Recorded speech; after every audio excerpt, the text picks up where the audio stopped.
Thanks, Lee. What an exciting week it has been here at Big Centre, and I hope the weekend, wherever you are, is nice and sunny. If not, this weekend, I bring to you a bit of African sunshine as we find out a little bit more about a truly remarkable lady who doesn't take no for an answer when it comes to making life easier for children both in Africa and in the UK. Welcome to Charity Focus. Let me take a moment to share how God has been good to me. He took me from the miry clay and set my feet on the rock. I am happy and I am free, sanctified to a high degree. All because I let Him in my life. One day Torah, one day Isab, one day Visa, one day Simuzira, Torah, one day Isab, one day Visa, one day Simuzira, Ane Hanyane, Ane Hanyane, Ane Hanyane, Ane Hanyane, Ni Jesu Ane Hanyane, Ane Hanyane, Ane Hanyane, Ane Hanyane, Ni Ane Hanyane, Ane Hanyane, Ane Hanyane, Ane Hanyane, Ni Jesu Ane Hanyane, Ane Hanyane, Ane Hanyane. I was living in misery, and you brought me victory. Now my tears became a testimony by your mighty power. You have given me a reason to live with your awesome grace. Wow, amazing. What an incredible song. First of all, let me tell everybody, who are you? Oh, thank you for having me, Taffy. My name's Carol. My name's Carol Nyakudya. I am a recording artist and a mentor, speaker, and a whole lot of other things.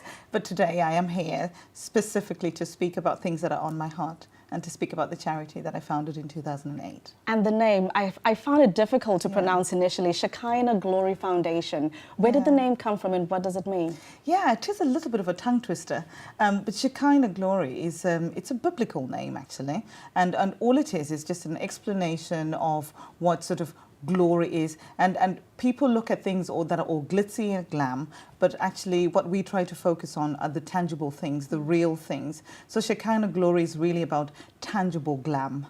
It's not really about sort of things that are just superficial and up in the air. So when you talk about superficial glam, are you suggesting there are charities that are superficially glamorous? Well, I suppose I wouldn't want to get into the politics of that at all. But well, I mean, I think it is important that everybody is true to whatever that they do.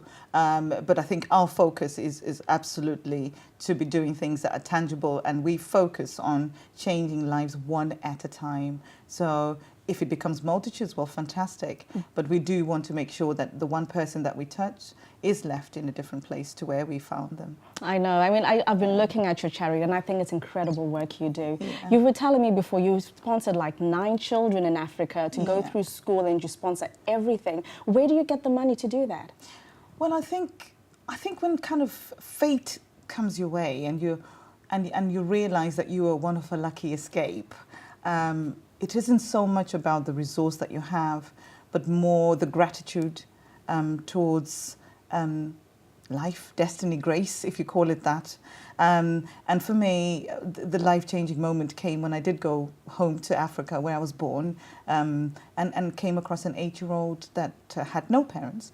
And to cut a long story short, I ended up adopting that child and started that work. So from what I earn and what the members of our charity earn is where we've been sponsoring children. So the term remarkable was truly correct and fitting.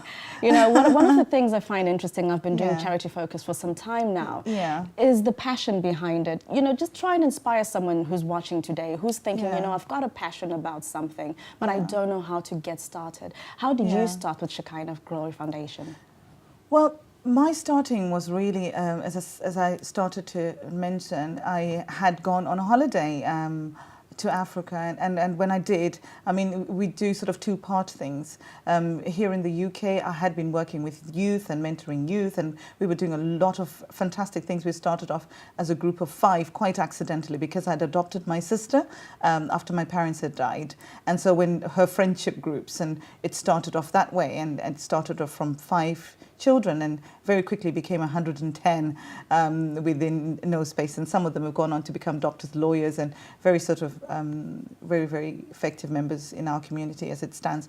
But this particular focus on Africa had been around the fact that I'd gone on holiday and I just had a child and just been married and and came across this young boy, and he was asking for food, and I thought, well, why are you asking me, type thing.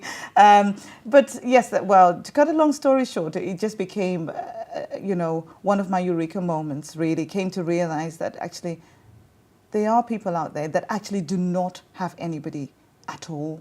And I did speak to people in their community, started to do some research, and that was how that particular side started.